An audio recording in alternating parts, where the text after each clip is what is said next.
शेतकरी आक्रोश मोर्चा, कृषीमंत्री दत्तामामा भरणे यांच्या निवासस्थानावर धडक मोर्चा।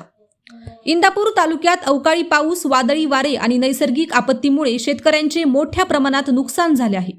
कृषीमंत्री स्वतः इंदापूर तालुक्याचे प्रतिनिधित्व करत असतानाही येथील शेतकऱ्यांना न्याय मिळत नसल्याने शेतकऱ्यांमध्ये तीव्र संतापाची भावना आहे।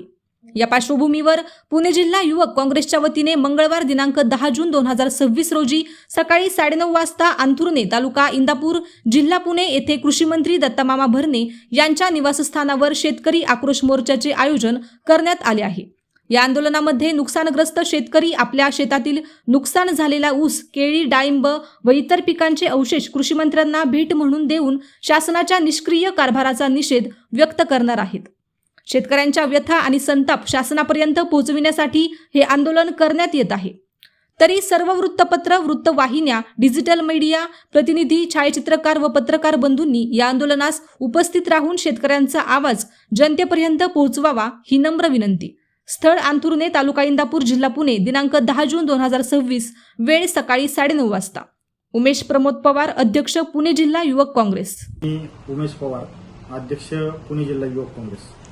उद्या दिनांक 10 जून रोजी सकाळी 9 वाजता पुणे जिल्हा युवक काँग्रेसच्या माध्यमातून व पुणे जिल्हा काँग्रेस कमिटीच्या मार्गदर्शनाखाली आम्ही उद्या कृषी मंत्री दत्तामामा भरणे यांच्या घरावरती भव्य असा शेतकरी आक्रोश मोर्चा काढत आहोत। कृषी मंत्र्यांना जागा करण्यासाठी युवक काँग्रेस त्यांच्या घरावरती आक्रोश मोर्चा घेऊन जाणार आहे। कारण की इंदापूर तालुक्यातील जे अवकाळी पावसामुळे जे नुकसान झालेलं आहे त्यामध्ये कृषी मंत्र्यांनी किंवा तहसीलदार साहेबांनी जे शासकीय अधिकारी आहेत त्यांनी 25,000 रुपये हेक्टरी मदत जाहीर केलेली आहे। ही मदत इतकी तुटपुंजी आहे की शेतकऱ्यांच्या तोंडाला पानं पुसण्याचं काम या ठिकाणी सरकारने केलेलं आहे। त्यामुळे आम्ही युवक काँग्रेसच्या माध्यमातून आम्ही कृषी मंत्र्यांचा राजीनाम्याची मागणी त्या ठिकाणी करणार आहोत आणि कृषी मंत्र्यांना घेराव घालून शेतकऱ्यांना जास्तीत जास्त हेक्टरी मदत कशी करता येईल याची मागणी आम्ही त्या ठिकाणी कृषी मंत्र्यांना करणार आहोत। त्याचबरोबर जे सरकारने जाहीर केलेली कर्जमाफी आहे त्यामध्ये सरकारने शेतकऱ्यांना अक्षरशः फसवलेलं आहे।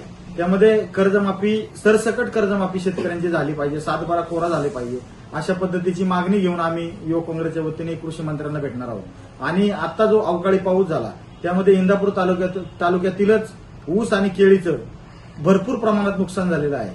तरी त्यात कृषी मंत्री तालुक्याचे प्रतिनिधी असताना सुद्धा त्या तालुक्यातील शेतकऱ्यांना न्याय मिळत नसेल तर ती नैतिक जबाबदारी स्वीकारून कृषी मंत्र्यांनी राजीनामा दिला पाहिजे अशा पद्धतीची मागणी युवक काँग्रेसच्या माध्यमातून आम्ही करत आहोत। अशाच नवनवीन बातम्या पाहण्यासाठी बारामती वार्तापत्र चॅनलला लाईक करा, शेअर करा, सबस्क्राईब करा आणि बेल आयकॉन प्रेस करा।